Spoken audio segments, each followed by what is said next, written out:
everybody. Tim White, clinical specialist here with the Aspen After Surgery Center. We are here today with our latest patient, Leslie, who has been super gracious and kind to join us in discussing her issue with her breast implant capsular contracture. So, Leslie, welcome. Thank you. We appreciate all of our patients who take time out of their busy day to discuss, especially something so personal, right? Something about your breast and something that happened after surgery. So welcome. Let me start off by just giving everybody a little bit of a background of what happened in your case, and then, we'll kind of tell everybody about, your experience with it.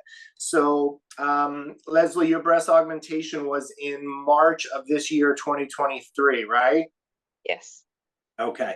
And then about September-ish, you started to notice something was going on with your right breast, which traditionally is almost like a firmness, a tightness, or even a position where you notice the breast either was sitting high or starting to ride up a little bit. What were you experiencing? What did you notice? I noticed that the implant itself went higher and there was a firmness and starting to get some achy pains to it that I did not have before. So it was lower and looked like a normal position. You actually saw yours starting to creep up, right? Yes. Okay. So these are the first signs of contracture, and the majority of people watching this with implants will start to notice that will begin with a funny either shock, electrical shooting pain, a weird tightness, or an unexplained sensation through the chest. And then as time progresses and severity of the capsule progresses, you'll notice that what may have been, two equally positioned implants, the one that will tighten will begin to ride up. Now, for anybody watching this who may be in the beginning stages of contracture or mild contracture, you may have never even achieved that. If you contracted early on, what will happen is the side that contracts will firm up, but the good side will be soft and will drop over time. So you'll never even get to the equal position. You'll kind of have the contracted side stay high and the good side goes low. So in Leslie's case, she had some time, the implant dropped, and it began to ride up. And the symptoms that Leslie described, of course, will go in combination with that. So now you went to your surgeon, Leslie, you saw your surgeon, you say, hey, doc, what's going on here? And what conclusion did you and your surgeon come to? He recommended that I come to Aspen. He wanted me to try that first, and he also gave me a prescription too to help with the softening of the tissue. And he said we would do that first and see what would happen by the time we have our 1-year follow-up. Gotcha. Now, one of the interesting things is when we discuss with patients, their contracture or the potential of it, we always look for a trigger. Something triggers it. You don't just wake up one day and your breast implant is high and hard and contracted. Something triggers it to happen. And patients can get capsular contracture 20 years after their surgery. Everything was fine. It was soft. Tim, I don't know what happened. It's been 20 years. It's been 10 years. It's been a year. All of a sudden, my breast got, high and hard. I don't know what happened. We go looking for the trigger. So interestingly with you, you had gone for dental work not too far before you noticed the onset of your symptoms, correct? Correct. Correct. So this is one of the things where if anybody watching this, you've seen our previous videos, any autoimmune, bacterial, viral, or systemic trigger can trigger the body to kind of, arbitrarily attack the breast implant. It could be one, it could be both. Usually it's one in response to a trigger. And what we've seen throughout our years, as well as the literature, is that dental procedures could potentially trigger a contracture. And why does this happen? Well, it's very similar to patients who have hip replacements, pacemakers, heart valve replacements. The medical community is very kind of strong on the opinion that if you have dental work or really any surgery, any invasive procedure, that they recommend antibiotics as a prophylactic course, either just prior to starting the treatment or during or after the dental work treatment. In your case, you may not have been privy to that information. You had the dental work without an antibiotic, and in the absence of any other trigger, right? We couldn't find anything else. Right. We think that dental procedure may have triggered that. So if you're watching this video and you have breast implants, speak to your surgeon about a prescription for an antibiotic before any invasive procedures. It could be minor procedures anywhere in your body. It could be dental work, just prophylactically to prevent this from coming back. So now you know. So the next time you go to the dentist, Leslie, now you'll know. And the easiest way of having this discussion with your oral professional is, hey, doc, I have a breast implant, and I'll need you to prescribe the same antibiotic procedure that you would if I had a hip replacement or a heart valve surgery. Dentists are very aware of that. They understand that prophylaxis. Some dentists, just because the data in the literature is not as strong in the cosmetic community, the dentist may not be aware. If you say, well, I have a breast implant, I need an antibiotic. But if you use that reference to the hip replacement and the heart valve, they'll probably be more, kind of agreeable to doing it. So then we, did a virtual evaluation with you, correct, Leslie? We did the virtual. The clinical specialist deemed you to be a grade 3 contracture on your right side, and you ended up scheduling a Fasttrack course of treatment with us. Yes. And you're from what state again? I'm from Florida, but I'm about almost 3 hours away from Coral Springs. Gotcha. Okay. So because of that distance, we scheduled a Fasttrack. Most of our Fasttracks come from other countries and states, but you do qualify just because it doesn't make sense to drive back and forth. So Leslie, with you, we did the traditional 10 course of treatment under the Fasttrack program. You were given a 30-day program. You have had your reassessment today, and you did amazing. If we were to categorize certain things, I like to make it more scientific and objective. In the category of softening, so from how hard it was to how soft it is now, from 0 to 100% better, what would you rate it here today on your discharge day? 95%. Perfect. Now, in regards to any shape or looks asymmetry, the way the two breasts now look from 0 to 100% better, what would you give it today? Oh, 100% better. Okay, perfect. Great.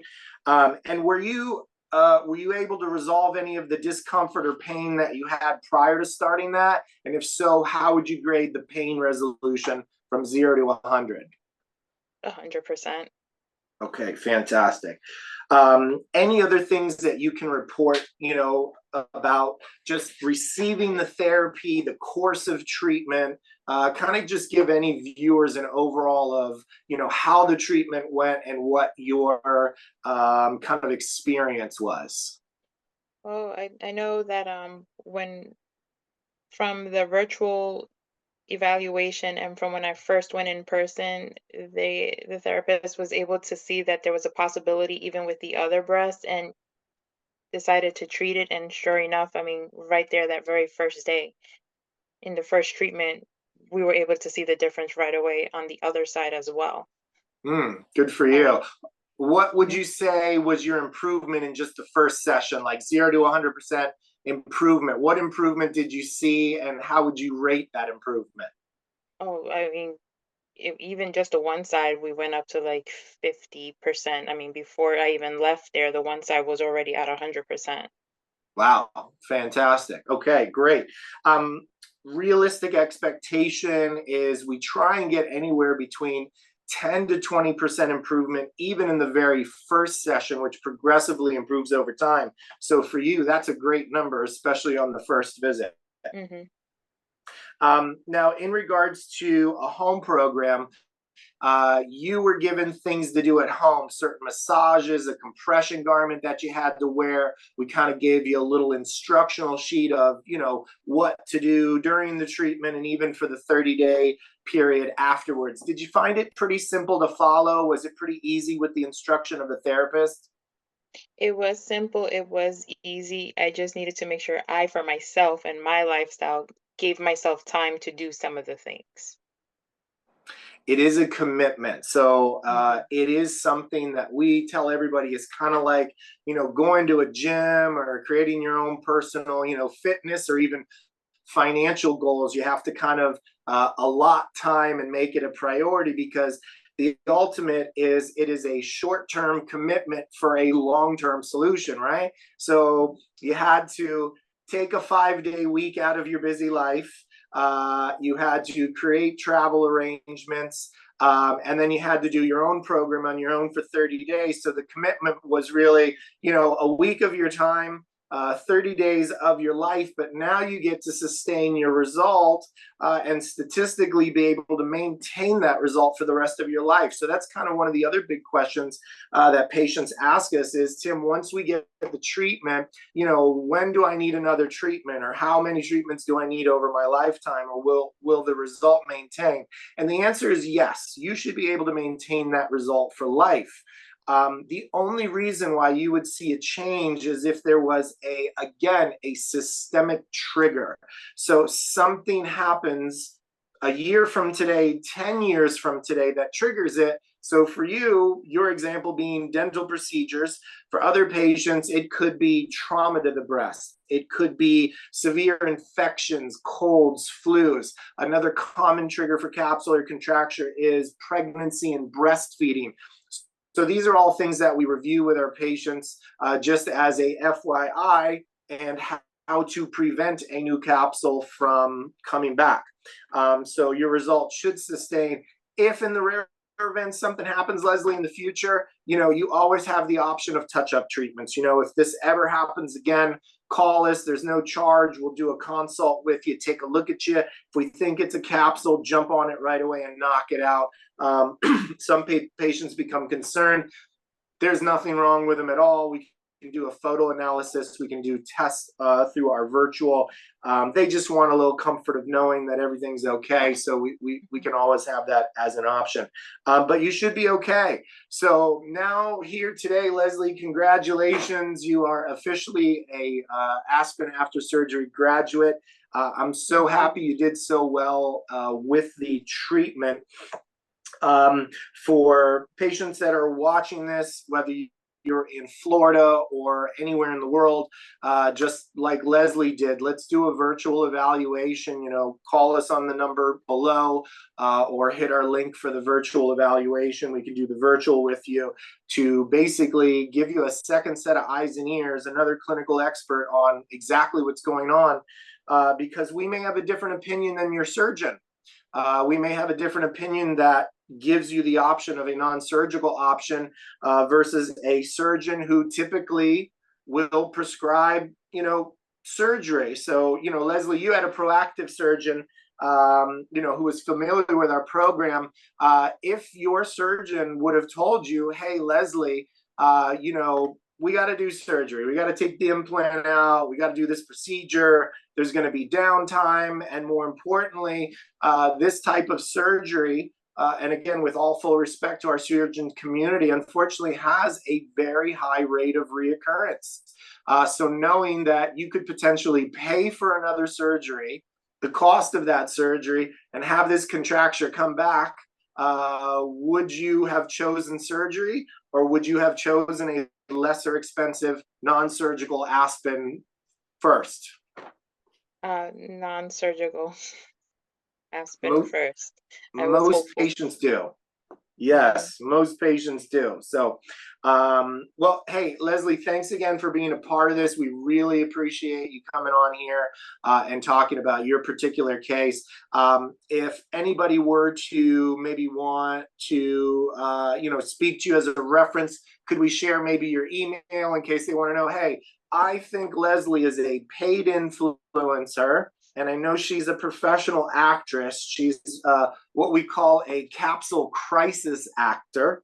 Can we share your email to let people know that you are a real human being and share your honest experience with them? Absolutely. Fantastic. Okay. Leslie, thank you again. Everybody, Tim Wine, clinical specialist, signing off. We'll catch you in the next video.